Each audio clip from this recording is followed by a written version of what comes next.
राजस्थान की राजनीति में इन दिनों सिर्फ हलचल ही नहीं है, बल्कि एक आहट सी सुनाई दे रही है कि कुछ तो होने वाला है। एक तरफ कांग्रेस के भीतर नए चेहरे उभर रहे हैं, दूसरी तरफ बीजेपी अपनी रणनीति को और भी धारदार बना रही है। और इन सब के बीच एक नाम लगातार जो चर्चा में है, सचिन पायलट।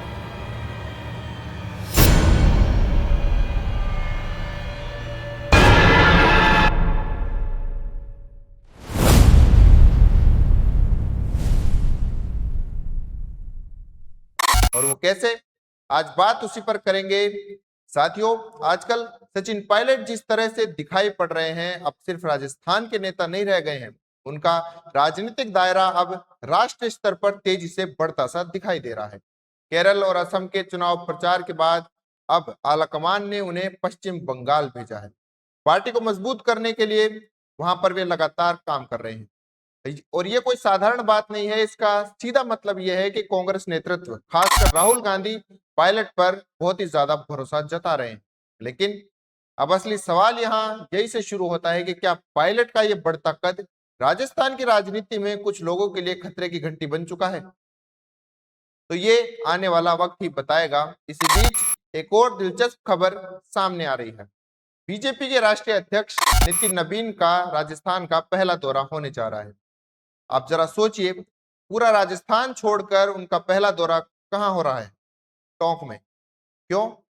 टोंक, जो कि सचिन पायलट का राजनीतिक गढ़ माना जाता है। अब क्या हुआ, नितिन नबीन का यह दौरा सिर्फ एक सामान्य संगठनात्मक दौरा हो सकता है, या फिर इसके पीछे कोई बड़ी रणनीति छुपी हुई है? राजनीतिक गलियारों में इस बात की चर्चा काफी तेज है कि बीजेपी पायलट को उनके ही क्षेत्र में व्यस्त रखने की कोशिश कर रही है, क्योंकि अगर पायलट राष्ट्रीय स्तर में या राष्ट्रीय राजनीति में और ज्यादा मजबूत होते हैं तो राजस्थान में कांग्रेस का समीकरण पूरी तरीके से बदल सकता है। चर्चा यह भी है कि बीजेपी पायलट को राजस्थान में बिजी रख करके कांग्रेस के जो दो राजनीतिक दुश्मन हैं, चाहे वो माने या ना माने, कह सकते हैं अशोक गहलोत और पायलट, आपसी रंजिश में उलझे रहे और उधर बीजेपी अपनी राजनीति चमकाती रही। और इसीलिए बीजेपी पायलट के गढ़ में सियासी दबाव बनाने की रणनीति बना रही है। ऐसी चर्चा राजनीतिक हलकों में इस समय चल रही है।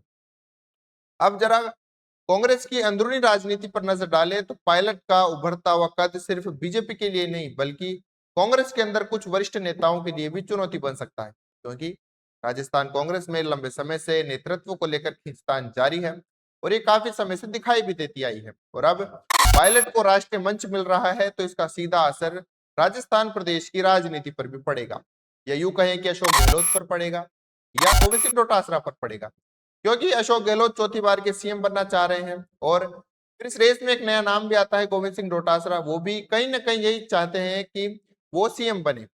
पायलट के बढ़ते कद से गोविंद सिंह डोटासरा भी चिंतित ही नजर आ रहे हैं, इसीलिए वो लगातार राजस्थान में अपने पैर अच्छे से जमाने की कोशिश में लगे हुए हैं।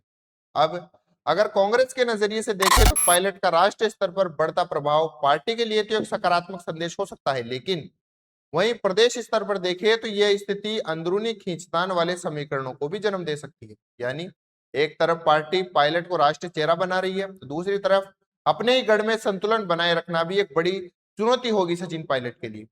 अब सवाल यह भी है कि क्या पायलट इस दोहरी जिम्मेदारी को संतुलित तरीके से निभा पाएंगे? क्या वह अपने गढ़ टोंक को मजबूत बनाए रखते हुए राष्ट्रीय राजनीति में भी अपनी पकड़ बना सकेंगे? इस पूरे घटनाक्रम को अगर ध्यान से देखें तो यह साफ है कि आने वाले समय में राजस्थान की राजनीति और भी ज्यादा दिलचस्प होने वाली है। साथियों, इस पूरे मामले पर आप क्या सोचते हैं, हमें जरूर बताएं। तो तब तक देखते रहे राजस्थान चौपड़।